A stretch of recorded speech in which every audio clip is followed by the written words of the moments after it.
Um milhão de amigos é o que a Rede Amigo Espírita deseja conquistar em seu canal no YouTube. E você, amigo espírita, pode ajudar. Convide 5 amigos para se inscreverem em nosso canal e ligarem o sino de alerta. Além de atingir a meta de 1 milhão de amigos, todos serão sempre avisados de novos vídeos e transmissões ao vivo no YouTube. Acesse agora raitv.com.br.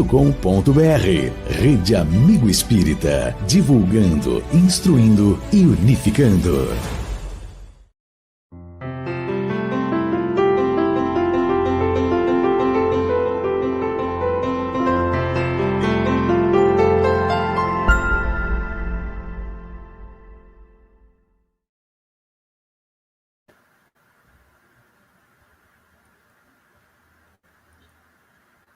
Boa noite, amigos, queridos.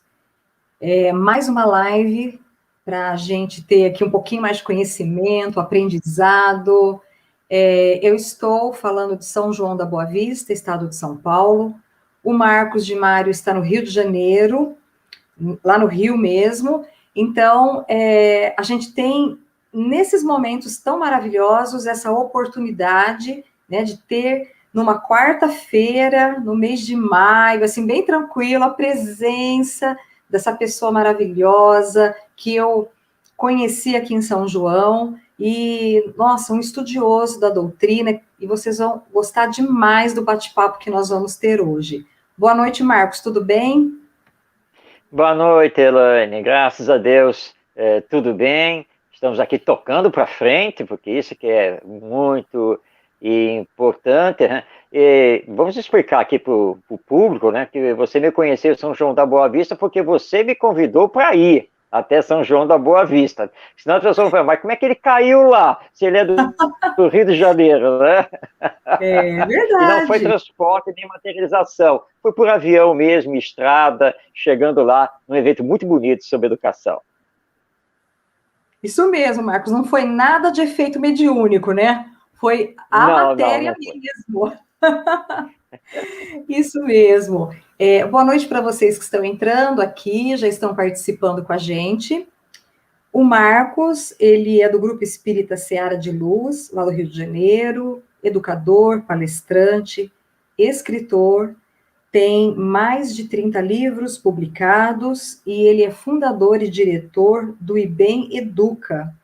E hoje o tema que ele vai trazer para nós é mediunidade, ponte para a imortalidade. Já adiantando que vocês podem fazer as perguntas em relação à mediunidade, as dúvidas aí que tiverem, ele vai expor alguns minutos o tema e depois a gente vai ter esse bate-papo, tá bom? Muito bem, vamos, antes de passar a palavra, serenar um pouquinho o nosso coração, elevar o nosso pensamento até Deus, rogando, né, a sua misericórdia, e que nesse momento nós possamos ter uma noite de muito aprendizado diante desse tema que traz vários questionamentos. Nós rogamos que os mentores e a espiritualidade envolvam o Marcos para ele trazer as elucidações. Nós pedimos pelas nossas famílias, pelos nossos amigos, por todos nós, e agradecemos, Senhor Deus, por esse momento, mais esse momento de luz na nossa vida. Que assim seja.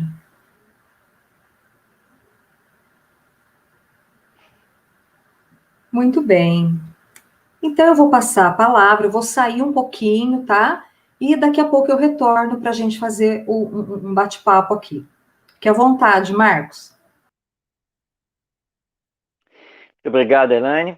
Grande abraço a todos que estão nos acompanhando. Que Jesus, nosso Mestre, nos abençoe e que possamos, nesta live, entender um pouco mais sobre a mediunidade, o que ela é, a sua importância e como devemos lidar com as faculdades mediúnicas que o Espiritismo estuda tão bem, com profundidade, com um olhar técnico científico, fora de qualquer tipo de misticismo ou de crendice. Muitas pessoas chegam até nós reclamando da mediunidade, porque dizem elas que a mediunidade atrapalha suas vidas, que acontecem vários fenômenos, coisas sobre as quais elas não têm controle.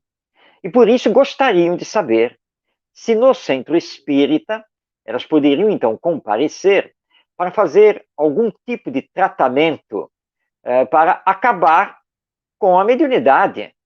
Ou se existe uma espécie de botão liga-desliga para que a mediunidade não atrapalhe mais as suas vidas.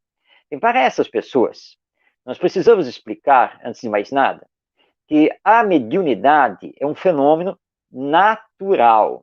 Ele faz parte da vida humana. Não é nada sobrenatural. Não é uma doença. E é por isso que nós espíritas não temos tratamento para a mediunidade. Mas sim, o que nós temos é a proposta da educação da mediunidade. Então, os estudos específicos sobre a mediunidade e a reunião específica de experimentação para que o novo médium possa, então, começar a lidar com a sua mediunidade, discipliná-la, ordená-la, levá-la para o campo do bem e, compreendendo o fenômeno, não ter mais problemas com o mesmo. Então, esse primeiro ponto. Mediunidade é natural, faz parte do ser humano. A mediunidade é a ponte que nos leva para o intercâmbio com os desencarnados. Ou seja, o médium, a pessoa dotada de determinada faculdade mediúnica ou múltiplas faculdades mediúnicas, é o intermediário das comunicações entre os que estão no mundo espiritual, os desencarnados, os espíritos, e nós, que estamos no mundo físico, encarnados. Tecnicamente, nós somos almas. Porque quando estamos desencarnados, somos espíritos. Quando estamos encarnados, somos almas. Mas todos seres humanos, formando a humanidade terrena, que é o conjunto dos encarnados com os desencarnados. Deus, nosso Pai, permite, então, dentro da sua lei, que haja o intercâmbio entre os desencarnados e os encarnados. E, para isso, há a necessidade da existência do médium. Aquela pessoa dotada de uma faculdade específica que ele vai ser intermediário dessas comunicações. Seja através da psicografia, e aí nós temos o exemplo de Chico Xavier, seja através da psicofonia, como o Divaldo Franco também, seja pela vidência, pela audiência, ou seja, ver os espíritos, ouvir os espíritos, seja também pela faculdade mediúnica de efeitos físicos. Também nós teríamos que classificar aqui a mediunidade de cura, é o médium curador, mas que age sempre como intermediário dos benfeitores espirituais. Então, ser médium é ser o intermediário. Agora, o médium deve controlar a mediunidade, deve disciplinar o seu uso, e isso é muito importante. Mas, para isso, ele precisa estudar a partir de O Livro dos Médiuns, de Allan Kardec. Porque Allan Kardec é a base. Nas suas obras, nós temos o conjunto de princípios que formam o edifício doutrinário do Espiritismo. Então, vamos estudar. E quando nós começamos a estudar e vemos que o fenômeno é natural, não há por que ter medo. Não há por que fugir dele. Aliás, fugir da mediunidade, quando ela está aflorada em você, é abrir campo muito perigoso para a ação dos espíritos inferiores sobre você, sobre o médium. Infelizmente, acho que todos nós temos alguma história para contar de entes queridos, familiares ou amigos que têm algum tipo de faculdade mediúnica ostensiva, mas quer negar isso, quer fugir de todas as maneiras. Por quê? Como diz, aliás, uma familiar querida, ela não quer assumir esse campo de responsabilidade. Ou seja, ter que atuar como médium, ter que estudar, ter que frequentar o centro espírita, ter que se disciplinar, se educar. Então, prefere fugir e evitar de todas as maneiras. Acontece que não existe o botão de desligar e os fenômenos vão acontecer. Ela não quer ver os espíritos, mas os espíritos continuarão a aparecer para ela. Ela não quer sentir a sensação de ter que escrever alguma coisa, mas isso vai continuar a acontecer. O problema está em que a fuga das faculdades mediúnicas leva a que os bons espíritos vão se afastar. E aí, é claro, a mediunidade está ali, latente, os espíritos inferiores começarão a se aproximar. E aqui nós temos uma questão que é o chamado fenômeno ou lei de sintonia. Porque, em verdade, as comunicações só acontecem quando damos a sintonia. Porque somos dotados de livre arbítrio. Nós não somos máquinas, não somos robôs, não somos mísseis teleguiados pelos desencarnados. Então, a sintonia vai partir de nós. Se eu estou no campo do bem, se eu estou me esforçando em me melhorar moralmente, se eu estou tentando, com as minhas forças, seguir as lições do Evangelho, os espíritos inferiores não conseguirão sintonia comigo. Agora, se eu quero manter a minha vidinha como sempre, não quero assumir as responsabilidades no campo mediúnico, eu estarei dando a sintonia para esses espíritos que não querem, efetivamente, que eu utilize a mediunidade para esclarecer, para consolar, para auxiliar tanto os encarnados quanto os desencarnados. E aí nós estamos correndo o risco de entrarmos para o que o Espiritismo classifica como processo de obsessão. Então, o médium ser obsediado e ter, então, as suas faculdades mediúnicas desviadas. Então, o médium tem que tomar muito cuidado. Então, não fuja. Encare a mediunidade como algo bom e natural. Nada mais do que isso. Minha querida mãe, já desencarnada há alguns anos, ela sempre foi médium, sempre teve as faculdades mediúnicas bem ostensivas, desde basicamente a sua infância, porque ela via os espíritos, dialogava com eles, e ela soube lidar com a mediunidade sem nenhum problema, principalmente porque minha bisavó foi que a encaminhou para o espiritismo a partir da leitura de O Livro dos Espíritos. Ela então passou a frequentar o centro espírita, foi bem orientada, passou a estudar e desenvolveu, deixou desabrochar as suas faculdades mediúnicas de uma forma muito positiva e profunda. E nada acontecia com a vida dela. Ela sabia muito bem distinguir a nossa realidade física, material, da realidade espiritual. E aprendeu também que nem tudo que ela via e ouvia dos espíritos era para transmitir. E isso é importante no médium. O médium tem que ter equilíbrio, o médium tem que ter disciplina, o médium tem que entender que nem tudo que ele ouve, vê ou recebe, por exemplo, pela psicografia, é para ser publicado, é para ser divulgado. certa vez uma companheira me procurou e ela tinha dezenas de mensagens psicografadas que haviam sido ditadas através dela pelo espírito Bezerra de Menezes. Ela queria transformar aquelas mensagens num livro e pediu que eu analisasse. Ao ler as mensagens, cheguei à conclusão que, de fato, era Bezerra de Menezes. Não havia dúvida quanto a isso. Mas o conteúdo das mensagens eram conteúdos lavrados de uma forma mais amiga, mais particular, porque Bezerra de Menezes, durante anos, foi um espírito orientador da nossa amiga. Então, a nossa conclusão foi de que as mensagens eram muito boas, mas para que elas pudessem ser divulgadas ao público, elas precisariam ser revisadas e sofrer algumas adaptações.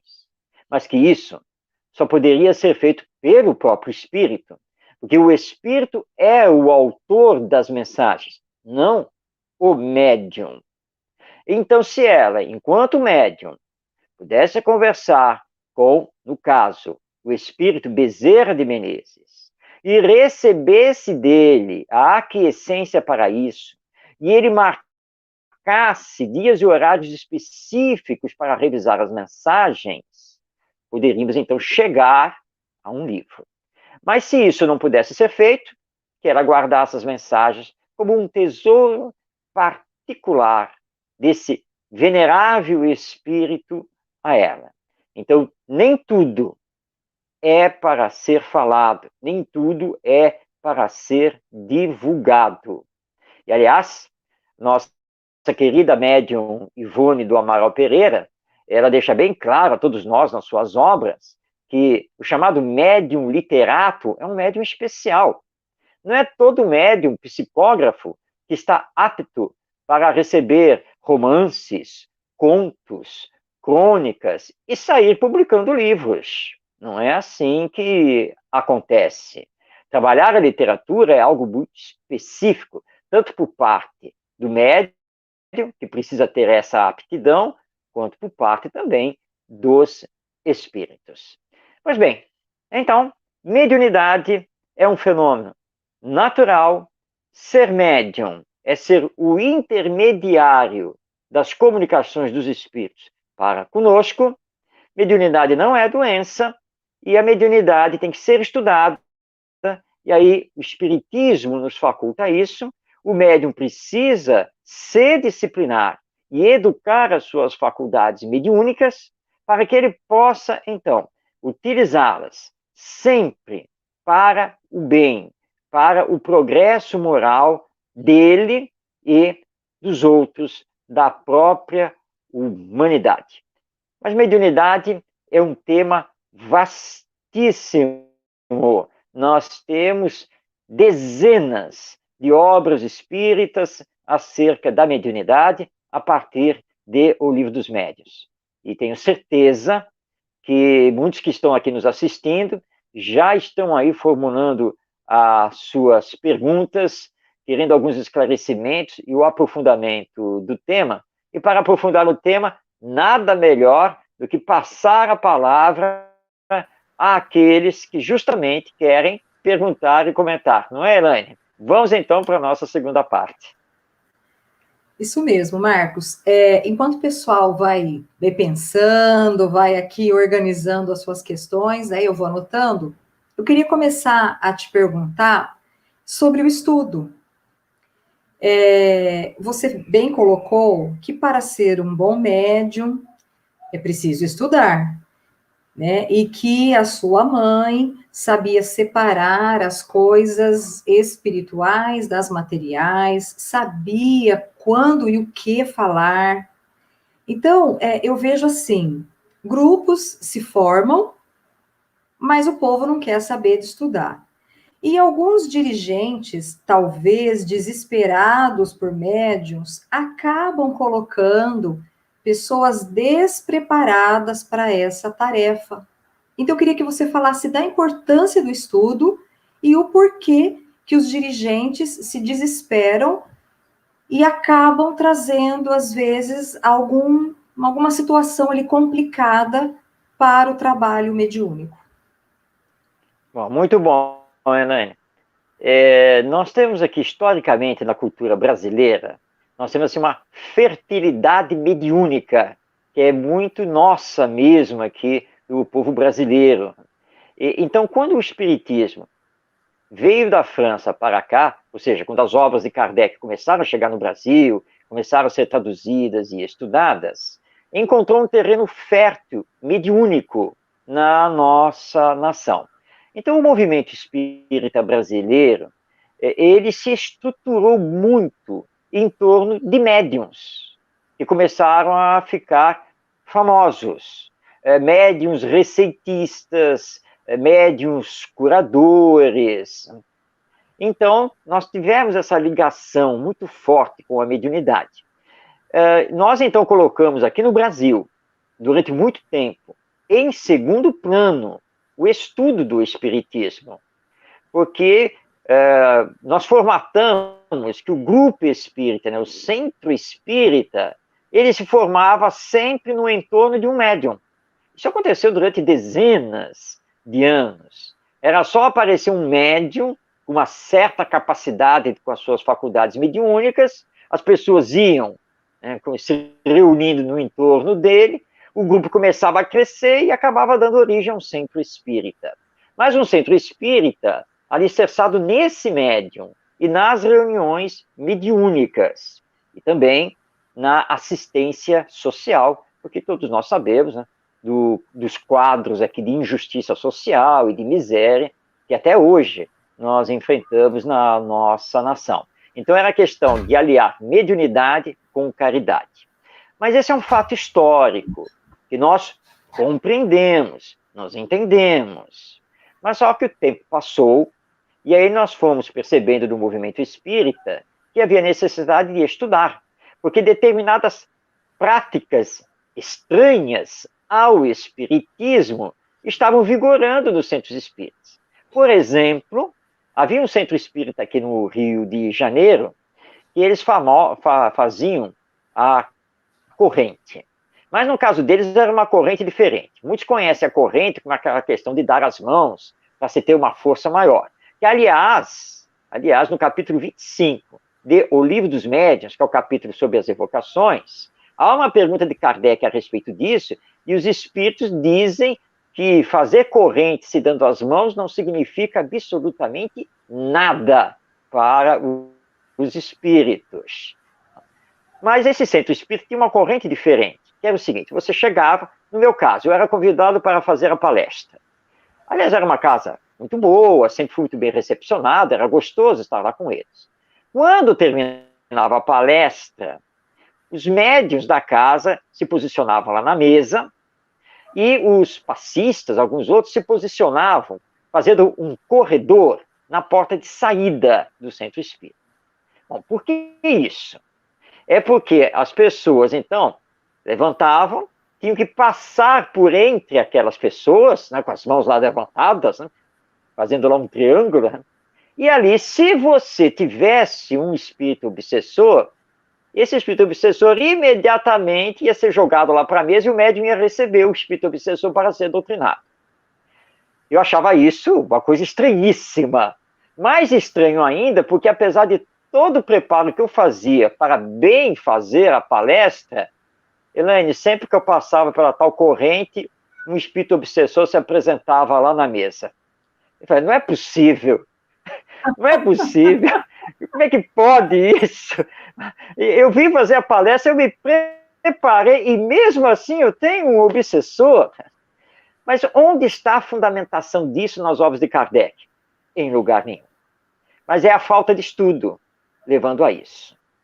Hoje, os dirigentes espíritas têm que entender, como aliás já discursava Allan Kardec, lá na Viagem Espírita de 1862, os discursos deles estão publicados na Revista Espírita, há um livro com esse nome, Viagem Espírita de 1862, com todos os discursos de Kardec.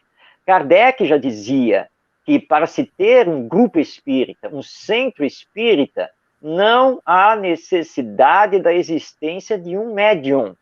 Porque nós temos uma riqueza literária para estudar que, se não tiver médium no grupo, não tem problema. E se o médium surgir, que ele surja de forma espontânea e não seja o centro do grupo. Porque ele é apenas um intermediário entre nós e os espíritos e nós. Eu tive um caso em que tive que conversar com o dirigente do centro espírita, que a médium lá estava fazendo umas coisas meio absurdas, né, na sua prática, e ele então veio com aquela famosa desculpa. Ah, Marcos, mas sabe como é que é? Porque ela já é antiga na casa e tal, nós temos que evitar de dar um choque nela, dizer para ela que ela não pode atuar dessa ou daquela maneira. Então vamos aguardar. Tá, vamos aguardar. Mas e se Deus assinalou para ela desencarnar só daqui a 20 anos? Como é que fica?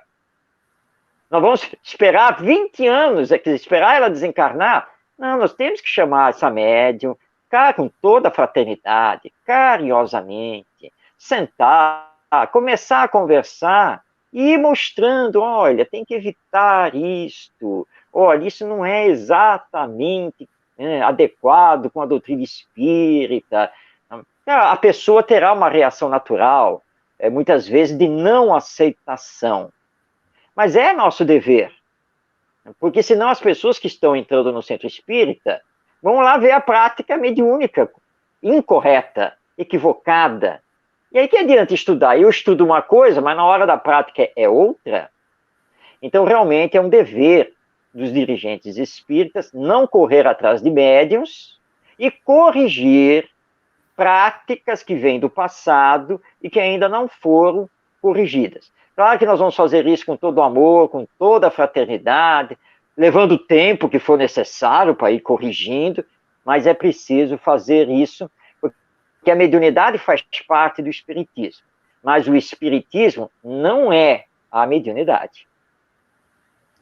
Eu tenho algumas perguntas já, mas só para fechar esse assunto, as pessoas, elas se melindram quando você vai ter essa conversa, né? Então, você vê que a pessoa está ainda impregnada naquele orgulho, naquela coisa que o centro é meu, eu que comecei assim, na casa que a gente frequenta, né? Na qual aqui a gente está transmitindo a live, tem uma caixa, juro, do tamanho aqui do notebook, uns 30, ela deve ter uns 30 por 40, sei lá, e um buraco embaixo, assim, onde tem uma luz, e a pessoa abre o caderno para ir falando o nome dos desencarnados e dos pedidos. E uma vez eu caí na bobeira de comentar que aquilo não tinha necessidade, que podia colocar uma luminária. Nossa, tem necessidade sim. Foi a resposta categórica, né? Então a gente acaba tendo, eu falo assim, não vou nem falar nada, vai, deixa a caixa lá que não está me incomodando, está em cima da mesa, e ele usa, a pessoa usa. Então você vê que tem coisinhas que as pessoas são difíceis de se soltar, né, Marcos? É verdade. Nós precisamos trabalhar, sabe, Elaine, as questões de essência, né, que elas são as mais importantes. Né? E pouco a pouco, com tato, né, ir esclarecendo, falando muito de Kardec, mostrando, na obra tal, Kardec explica isso e isso. Viu aqui que o André Luiz fala, não sei o quê. E é isso que nós vamos fazendo, porque é através do estudo, sempre do esclarecimento, que nós vamos, então, tirando esses equívocos, né, da prática dentro do centro espírita. Agora, se a pessoa é totalmente refratária, cheia de melindres, aí é a hora que você tem que chamar para uma conversa mais séria, e mostrar que o centro espírita tem diretrizes, e que as diretrizes estão fundamentadas na obra de Kardec, e que ela não pode mais fazer aquilo. Lá na reunião mediúnica, ou lá no tratamento espiritual, ou quando ela atende alguém lá no atendimento fraterno. Então nós vamos deixar isso bem claro a ela. Ela fala, bom, mas aí ela pode ir embora. Mas ela tem livre-arbítrio. Nós estamos tentando chamá-la à razão das questões doutrinárias. Se ela se melindrar, ela apenas está mostrando que ela não entendeu a doutrina ainda, que a doutrina nos pede a reforma moral, acima de tudo. Se ela se afastar, que ela siga com Deus, siga no seu caminho do bem, e nós vamos prosseguir nossa atividade, todos os nossos serviços no Centro Espírita. Muito bem. Tem uma pergunta do Agenor Neto. Ele pede para você esclarecer uma frase de André Luiz que diz: médiuns somos todos nós, nas linhas de atividade em que nos situamos. É uma frase de André Luiz e ele queria que você desse o seu parecer a respeito. Sim, André Luiz está exatamente de acordo com Kardec. Quando estudamos o Livro dos Médiuns, nós vemos que Kardec, assim como os espíritos, taxativamente informam que todos nós somos médiuns. Calma, você ainda está pensando aí, eu sou médium? Eu não vejo os espíritos, eu não ouço os espíritos, eu não sinto os espíritos, eu não psicografo nada, como é que eu sou médium? É médium, sim. Médium porque todos nós somos influenciados pelos espíritos, muito mais do que imaginamos. E quando você tem, por exemplo, um pressentimento, ou quando você tem uma intuição, ou quando você sente um arrepio, qualquer coisa assim, você está sendo médium, porque você está recebendo as impressões dos espíritos. Quando você muda o seu pensamento, e depois você para e pensa assim, hoje eu não estava pensando nisso. Sinceramente, eu não sei nem explicar por que eu mudei o meu pensamento. É porque os espíritos estão nos influenciando o tempo todo. Então, dentro desse aspecto, todos nós, onde estamos, nas tarefas que desenvolvemos, somos médiuns. Agora, Kardec faz a distinção do que hoje, aqui no Brasil, nós chamamos o médium ostensivo, que tem faculdades mediúnicas patentes. Então, aí sim é o médium psicógrafo, médium psicofônico e assim por diante. Mas, na essência, todos nós somos médiuns.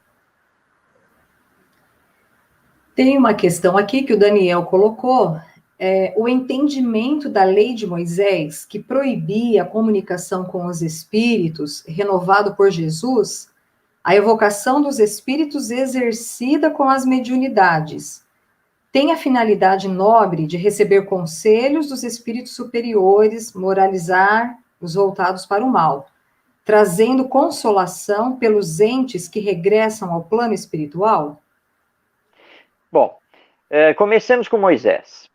Os antigos judeus, também chamados de hebreus, à época de Moisés, eles conheciam muito bem a realidade da vida após a morte e da comunicação dos espíritos. Tanto que era um povo que possuía também as pitonisas, vários sacerdotes, eram médiuns proféticos, daí então os profetas como Elias, Isaías e outros. Eles eram médiuns. Quando Moisés faz a proibição da comunicação com os mortos, é porque estava havendo abuso nesse intercâmbio mediúnico. Ou seja, estavam se evocando os espíritos, se conversando com os espíritos para coisas fúteis, coisas meramente materiais. E aí então Moisés faz a proibição.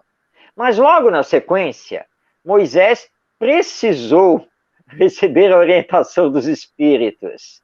E ele então designou 2 companheiros para serem os médiuns, eram os únicos autorizados. Portanto, a mediunidade já existia, porque os espíritos sempre existiram, o intercâmbio sempre existiu. Esse episódio da proibição feita por Moisés nos leva então a entender, o que nosso amigo colocou aí no final, que realmente a mediunidade tem que ser levada a sério. E o intercâmbio mediúnico tem que ser útil.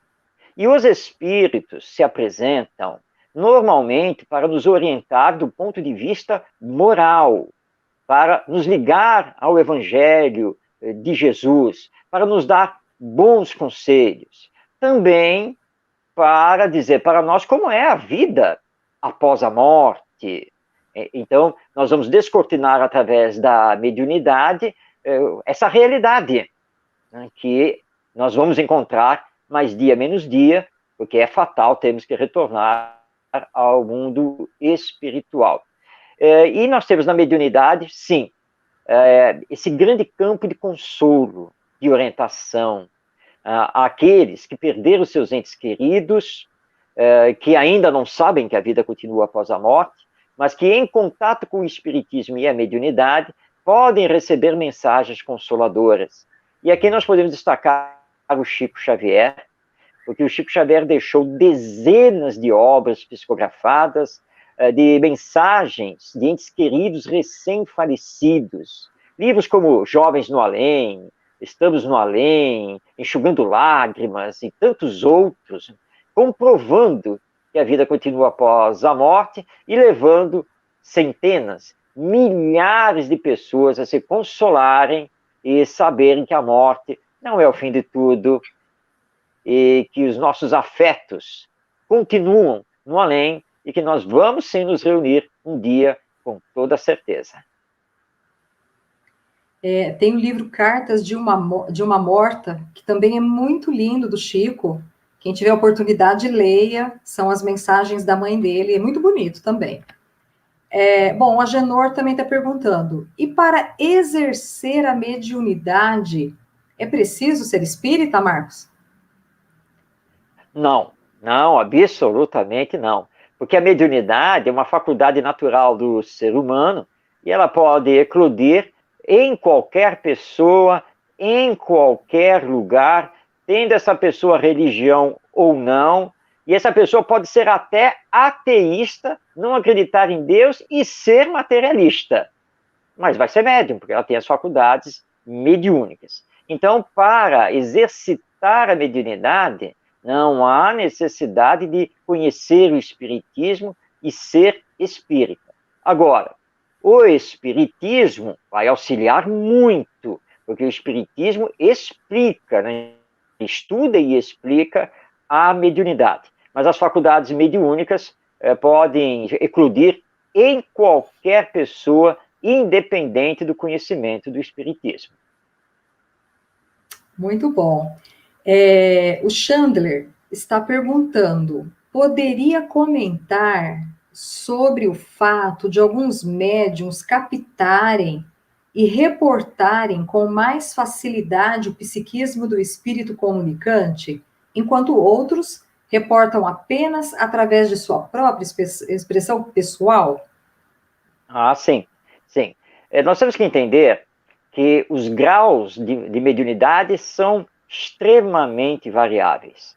Você tem desde aquele médium menos sensível até um médium muito sensível. Entre estes, vamos focar aqui o Chico Xavier. Chico Xavier era dotado de múltiplas faculdades mediúnicas. O Herculano Pires, esse nosso grande estudioso do espiritismo, ele dizia que o Chico Xavier era um ser interexistente, porque o Chico conseguia viver ao mesmo tempo a vida material e a vida espiritual.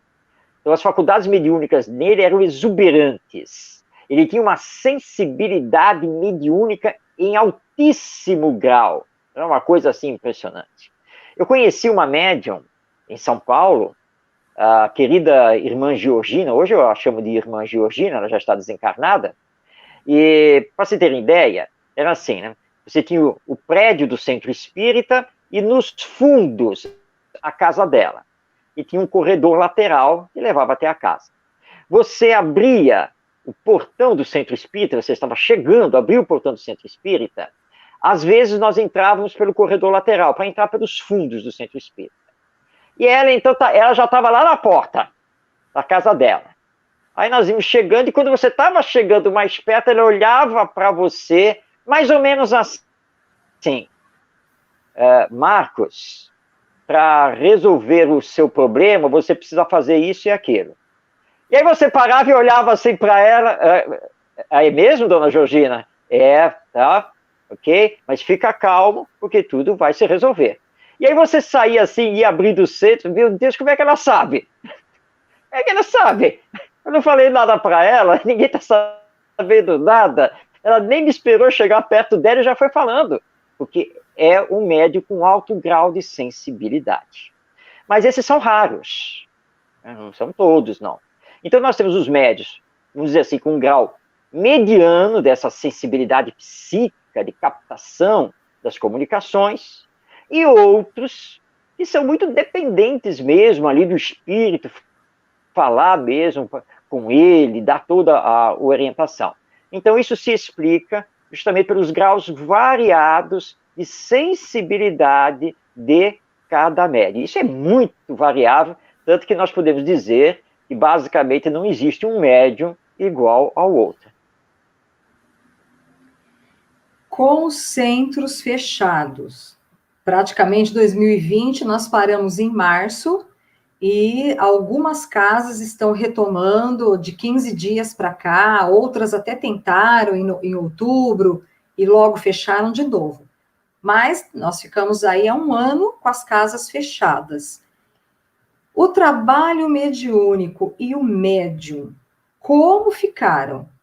O médium ficou mais perturbado?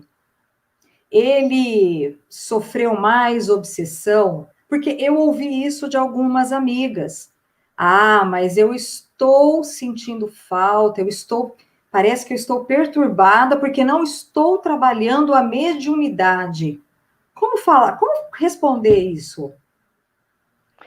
Bom, trabalhar a mediunidade não é exatamente receber espíritos. Há um equívoco em relação a isso. Trabalhar a mediunidade é ter pensamento positivo, é estar em oração. Com os centros espíritas fechados por causa da pandemia da Covid-19, é claro que nós entramos num novo paradigma que desconhecíamos, porque nunca tínhamos parado. E é natural, então, que num primeiro momento, os médiuns se sintam um pouco desnorteados. Você estava tão acostumado, por exemplo, toda quarta-feira à noite, comparecer na reunião mediúnica, trabalhar na reunião mediúnica, receber os espíritos, e de repente você se viu quarta-feira à noite em casa, sem reunião mediúnica. É claro que nós temos que entender que muitos médiuns não souberam lidar tão bem com isso. Mas o médium só vai ficar perturbado e só vai ser obsediado se ele der sintonia para isso. Ora, então o que você pode fazer enquanto as reuniões presenciais não retornam no centro espírita? A reunião era toda quarta-feira à noite, começando às 8 da noite.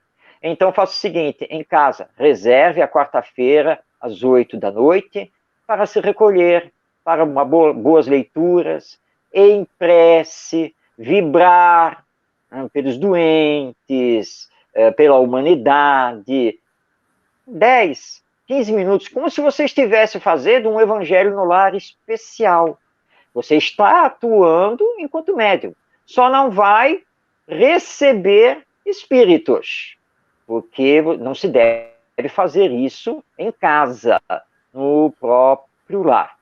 Em havendo possibilidade de reservar esse dia, horário e local específico dentro do lar, só com os familiares habilitados, conhecendo o espiritismo, para receber uma ou outra orientação dos espíritos, o médium pode fazer isso. Mas isso é excepcional. Ele não pode levar a reunião mediúnica da quarta-feira à noite, ou qualquer outro dia, lá para a casa dele. Não é isso. Mas então nós temos que aprender a trabalhar com o pensamento. Porque a mediunidade, basicamente, é pensamento. O intercâmbio, a sintonia dos espíritos conosco é via pensamento.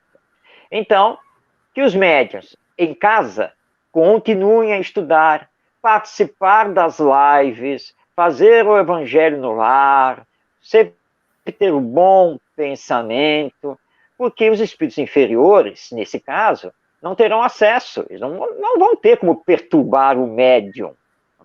Então, tudo isso nos leva a entender que precisamos estudar mais. Porque estudando mais o Espiritismo, nós vamos entender que o fato de ficar sem receber ostensivamente uma comunicação não quer dizer grande coisa, não. Tá? Mas eu já estou há mais de um ano sem receber a comunicação do Espírito, eu estou enferrujando. Calma, porque os nossos músculos e ossos não enferrujam. E nem a mediunidade. Ela está latente, ela continua com você. Agora, se você atender as pessoas em lives, via WhatsApp, tudo que você puder fazer, você está exercendo a mediunidade. E quando a reunião mediúnica puder voltar, você vai voltar de forma bastante natural, porque os espíritos não abandonam o médium. Continuam com ele e sabem perfeitamente o que está acontecendo, né, e que não é possível dar as comunicações. E o médium tem a certeza que os espíritos inferiores, que precisam ser atendidos, eles vão ser levados até o médium, sim. No caso aqui do meu exemplo, né, na quarta-feira, às 8 da noite, porque o médium está lá em casa, abrindo o evangelho, está fazendo uma oração, e os espíritos são levados para lá, para ouvir as lições, receber aqueles bons fluidos, um tratamento, uma orientação. Então, a mediunidade está acontecendo, embora não ostensivamente. O Agenor colocou que, diante da pandemia, o médium pode, via desdobramento pelo sono, ser levado ao centro para realizar suas atividades mediúnicas? Ser levado ao centro espírita como a qualquer outro lugar, como, aliás, sempre aconteceu. Esta parte da mediunidade, essa não está parada, porque independe de existir a pandemia ou não. Todas as vezes que o médium relaxa, todas as vezes que ele vai dormir, em se preparando para isso, ele vai ser utilizado normalmente pelas equipes espirituais, desdobrado do corpo, né, emancipado do corpo, para trabalhar como médium, porque nós sabemos que através do perispírito, né, também se exerce a mediunidade do mundo espiritual. Então, isso continua. Marcos, mediunidade e obsessão podem levar ao suicídio? A obsessão pode levar ao suicídio, sim.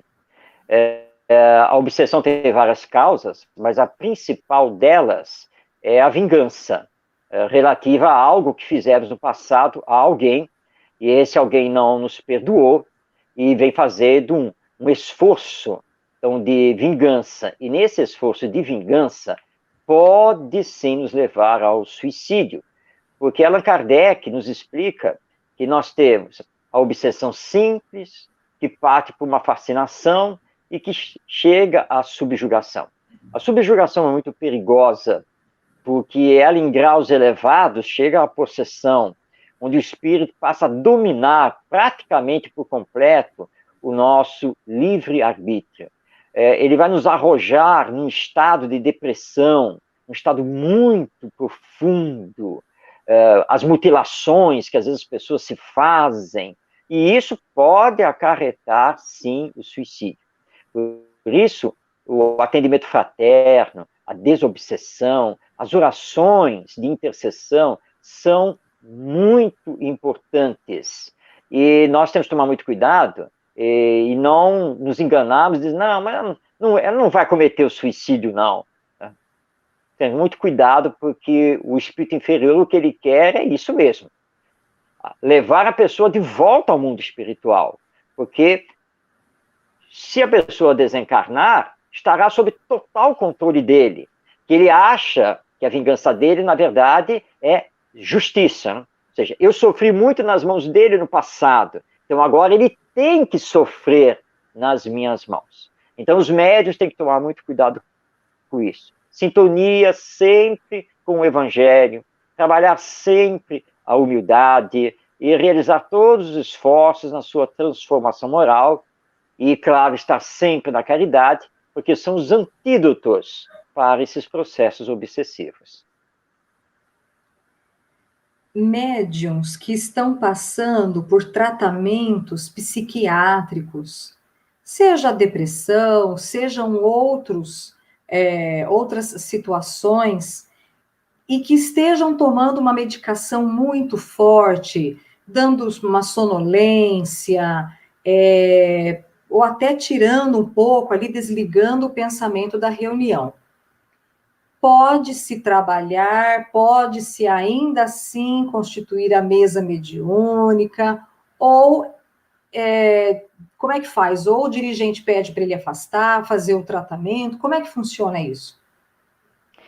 Nos casos de transtornos muito severos, em que o médium está realmente fazendo tratamento e utilizando uma medicação mais pesada, o bom senso nos diz que ele precisa ser tratado, inclusive dentro do centro espírita. Ou seja, ele está necessitado da terapêutica espírita, do passe, da oração, da água fluidificada ou magnetizada, e que, portanto, dentro desse bom senso, ele deve dar um tempo nas reuniões mediúnicas. Ser afastado, efetivamente, porque ele não está em condições mentais, psíquicas, de exercer as suas faculdades mediúnicas.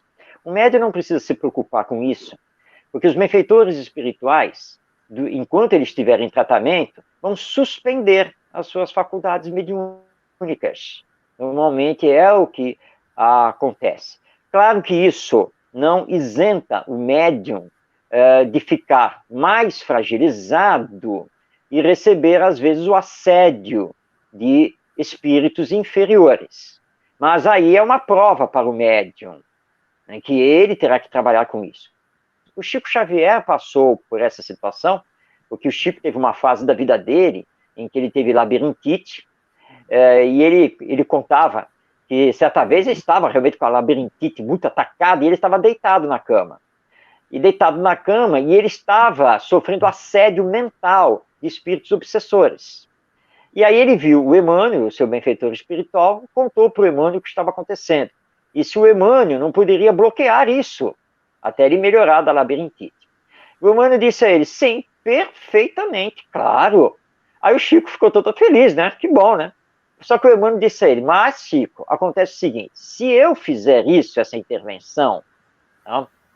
Você sabe que nós precisamos, na vida, lutar para ter mérito perante a lei divina. Ou seja, se eu fizer a intervenção direta, você não terá o mérito da luta para tentar mentalmente controlar esse assédio, não é mesmo? E aí o Chico disse que olhou para o Emmanuel e falou, bom, isso é verdade, né? Realmente. Então tá bom, por isso eu não vou fazer nada. E ele disse que o Emmanuel saiu do raio de visão dele, né? Da sua vidência, e ele não viu mais o Emmanuel. E o Chico lá deitado com a labirintite, aquela coisa que a labirintite você não consegue concentrar o pensamento, é muito difícil. E aí então ele começou, né? Bom, o Emmanuel tem razão, e eu preciso me esforçar. E aí o Chico disse que lá deitado começou a tentar orar, pedir por esses espíritos, e foi indo, né? Ele disse que o Emmanuel só apareceu uns 3 dias depois. Aí falei, e aí, Chico, como é que você está? Estou bem melhor, pronto para voltar para as atividades, graças a Deus. E como foi que você fez? Eu comecei a me trabalhar, comecei a orar, e não sei o que e tal, até que eu consegui controlar. Muito bem, você ganhou o mérito que você não ganharia se eu tivesse feito a intervenção. É claro que nós sabemos que o Emmanuel não abandonou o Chico, é óbvio que ele ficou auxiliando o Chico, porque esse é o papel do benfeitor espiritual. Mas ele mostrou ao Chico que, enquanto médium, apesar da labirintite, ele tinha as condições, com a sua força de vontade, para superar o problema. Então, o médium que está agora em tratamento deve usar essa sua força de vontade, a sua força mental, para, o mais rápido possível, conseguir o seu reequilíbrio e poder, então, retornar às atividades mediúnicas. Muito bem. Você já ouviu falar em psicoscópio? Sim, claro. Muito Psicoscópio bem. Então, está nas obras de André Luiz. ótimo, então vamos lá. O psicoscópio, está perguntando a Agenor, será um instrumento de ajuda nas casas espíritas para aferir as vibrações dos médiuns? Bem, entendamos o seguinte: psicoscópio é um aparelho da espiritualidade, não é um aparelho nosso. Aqui na Terra, nós não temos nenhum tipo de aparelho que possa medir as vibrações e o potencial dos médiuns, nem mesmo saber se a pessoa é médium. Nós não temos isso. Agora, o André Luiz é que nos descreve no livro Nos Domínios da Mediunidade a existência desse aparelho chamado psicoscópio, que é utilizado pelos espíritos para fazer a medição das vibrações dos médiuns e das pessoas de uma forma geral, realizando todo um mapeamento. Mas nós não temos a ideia exata de como isso acontece, não sabemos exatamente como é esse aparelho, só temos a descrição que o André Luiz pôde fazer, mas entendamos que psicoscópio é aparelho espiritual. Vamos chegar aqui na Terra um dia a ter algum tipo de aparelho desse tipo? Eu tenho certeza que sim, porque é o avanço da ciência. Mas, na atualidade, não existe psicoscópio terreno. Nós não temos isso. Portanto, então, nós estamos falando de algo que é exclusivo dos espíritos. Se Deus me permitir, não é, Elaine? Quem sabe, quando eu retornar ao mundo espiritual, se é que eu já não conheço, mas eu tenho aqui o esquecimento do passado, né? Mas quem sabe, continuando os estudos, eu vejo o psicoscópio no mundo espiritual. Mas é um aparelho espiritual, não é um aparelho nosso aqui da Terra. Muito bem. Eu acho que ele já respondeu aí, viu, Agenor? No futuro, quem sabe aí que essa moçada cientista aí, os cientistas reencarnando, talvez venham com a ideia aí de criar o aparelho. Para a gente encerrar, já está dando aqui quase o nosso horário, eu só queria que você comentasse a respeito das lives mediunizadas. Então, por exemplo, nós dois estamos aqui, e aí, de repente, você faz... eu estou sentindo o meu mentor, e fica mediunizado, ou eu, por exemplo, tanto faz, e nós começamos a falar como o espírito, ou trazendo um recado espiritual mediunizado. Eu tenho visto algumas acontecendo dessa forma. Como trabalhar isso, assim? Nós agora, fazendo... Como é que funciona? É possível? Bom, possível é, mas não deveria acontecer. Tá? Live é como palestra, é como grupo de estudo que sempre fizemos nos centros espíritas. Ora, você não coordena um grupo de estudo ficando mediunizado. Você não faz uma palestra passando a palavra para o seu mentor espiritual. É você que deve fazer a palestra. Ora, nas lives via internet é a mesma coisa. Nós não podemos fazer isso. E se alguém faz isso, está mostrando, na verdade, deseducação mediúnica. É claro que nós estamos aqui assessorados pelos nossos amigos espirituais, com toda a certeza. É claro que via pensamento, eu, por exemplo, aqui ao responder, posso receber aqui uma intuição para falar determinada coisa, mas eu não tenho que ceder a palavra ao espírito, eu não tenho que ficar mediunizado. Então, que esses médiums se controlem, é uma questão de disciplina, tá? Porque mediunidade não é espetáculo. Vamos fazer espetáculo mediúnico via internet. Isso não existe, isso não se faz. Tá? Então, o trabalho é nosso, não é dos espíritos. O nosso querido Divaldo Pereira Franco, e estão aí todas as lives dele, os vídeos dele de tantos anos aí de palestras, todo mundo sabe que apenas em determinadas palestras, em determinadas circunstâncias, no final, ele cedeu a palavra, por exemplo, a Bezerra de Menezes. Mas ele não faz isso em todas as palestras. É sempre ele, Divaldo Pereira Franco, fazendo a palestra. É ele, Divaldo Franco, fazendo a live. Ele não cede a palavra aos espíritos. O que ele pode fazer, e o Chico Xavier também fazia isso, ele dizia assim, bem, Olha só, a nossa Joana de Ângeles, que está aqui presente, está aqui me dizendo, e o Chico fazia isso, lá no famoso Pinga Fogo de 1971, o Chico, mais de uma vez, diz, bem, o nosso Emmanuel, aqui presente, está nos solicitando para dizer que, mas era o Chico, como é o Divaldo. Então, temos que nos abster de mediunizar live através da internet. Muito bom. Gente, lembrando que as respostas são embasadas na doutrina espírita, são para os espíritas, tá? De repente tem alguém que assistiu de outro ramo espiritualista. Nós não temos nada contra, nós estamos aqui falando de doutrina espírita. Tá certo, Marcos? Só para esclarecer, somos aqui da doutrina espírita, né? Verdade, é isso mesmo. Tem mais uma questão. Oi, pode falar, Marcos? Não, pode falar, faz aí. Pode seguir. Não sei se vai dar tempo, mas o Ayrton, e essa é para encerrar mesmo, hein, gente? Vamos ver se dá tempo do Marcos responder. Ele pergunta assim: não seria interessante as casas espíritas investirem um pouco mais na orientação sobre técnicas de concentração, potencializando as percepções? Sim. O nosso querido Divaldo Franco, já há anos, ele vem trabalhando, fazendo campanha para que nós trabalhemos a meditação. E é muito importante, sim, para nós de uma forma geral e mais especificamente para os médiuns. Porque a partir do momento que você trabalha a meditação, você consegue concentrar melhor o seu pensamento, as suas energias. Agora, entendamos o seguinte, trabalhar isso do centro espírita não quer dizer que é levar para dentro do centro espírita posturas orientais, por exemplo, do budismo e outras doutrinas para dentro do centro espírita. Nós não precisamos fazer isso, mas aprender técnicas de relaxamento e meditação, sem dúvida alguma, é muito útil para todos nós e para os médiuns.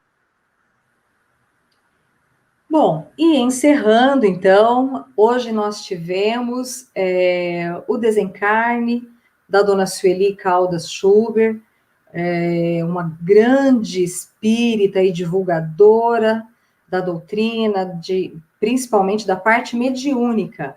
Então, eu queria, Marcos, que você encerrasse falando, né, algumas palavras da dona Sueli, para a gente poder encerrar. Pode até fazer uma prece em seguida, ao término aí que você fale sobre ela, já fica um fechamento. Tá certo, Elaine. É um prazer, uma alegria falar da nossa querida Sueli Caldas Schubert, que hoje retornou ao mundo espiritual. Eu que tive contato direto com ela, mais de uma vez, sou um admirador das suas obras, ela que está nos deixando um legado maravilhoso. A Sueli Caldas Schubert era de Juiz de Fora, Minas Gerais, fazia parte da Sociedade Espírita Joana de Ângeles, foi muito amiga e colaboradora do Divaldo Franco, e era uma pessoa assim maravilhosa.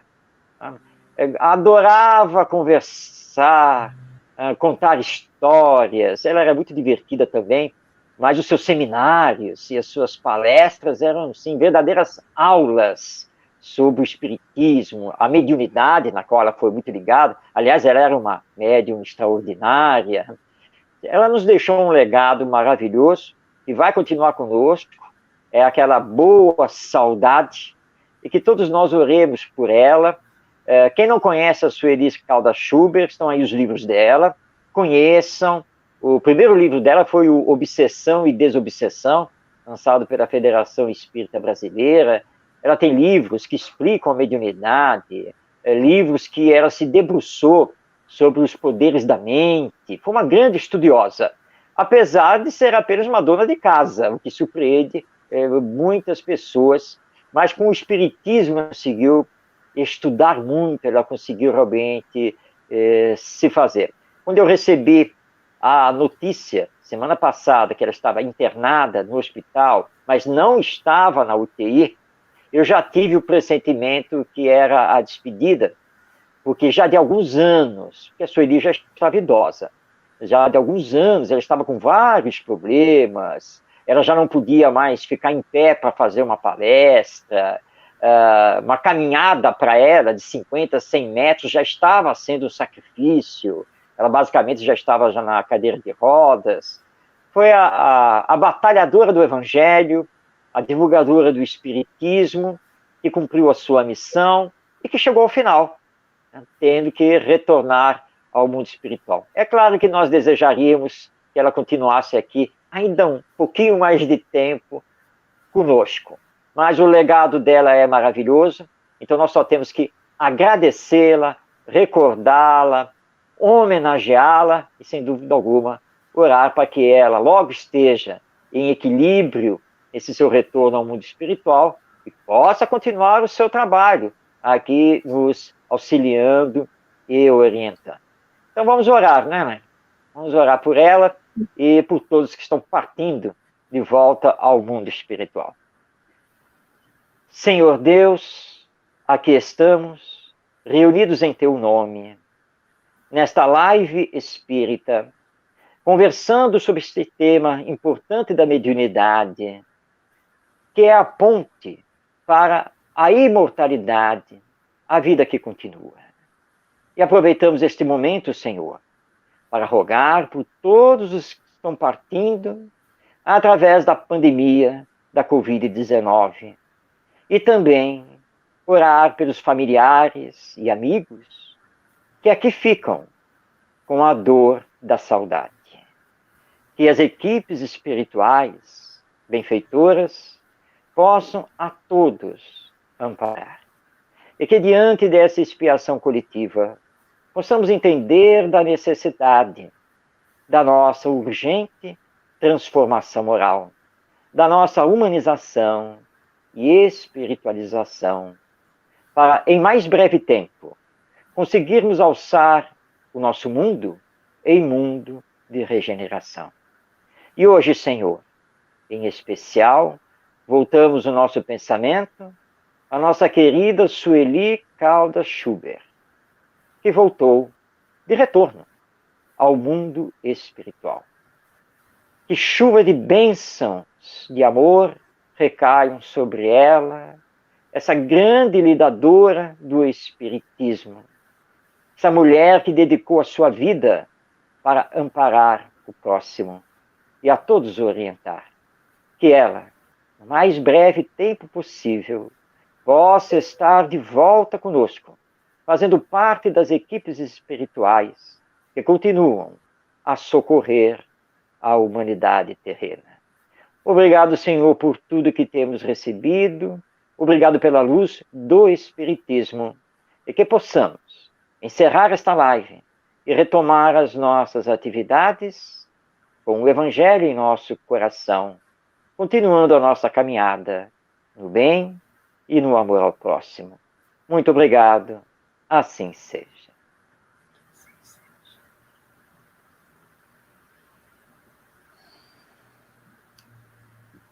Marcos, muito obrigada pela prece, pelas palavras, né, dirigidas à Dona Sueli, todos os esclarecimentos. Ainda ficaríamos aqui por horas falando de mediunidade, já que várias questões vão surgindo na nossa cabeça, aqui na mente, mas nós temos o tempo, que é esse, a gente tem que, né, como você disse, seguir as atividades, mas te agradeço muito a oportunidade e tenho certeza que logo nós estaremos juntos aqui em mais um momento de aprendizado e de esclarecimento.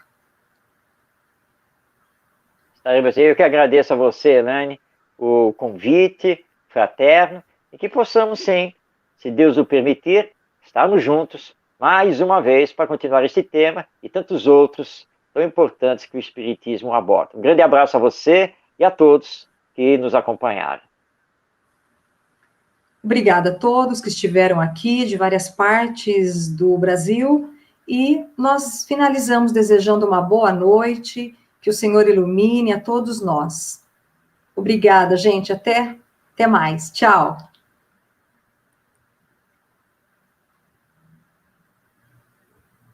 Milhão de amigos. É o que a Rede Amigo Espírita deseja conquistar em seu canal no YouTube. E você, amigo espírita, pode ajudar. Convide 5 amigos para se inscreverem em nosso canal e ligarem o sino de alerta. Além de atingir a meta de 1 milhão de amigos, todos serão sempre avisados de novos vídeos e transmissões ao vivo no YouTube. Acesse agora raitv.com.br.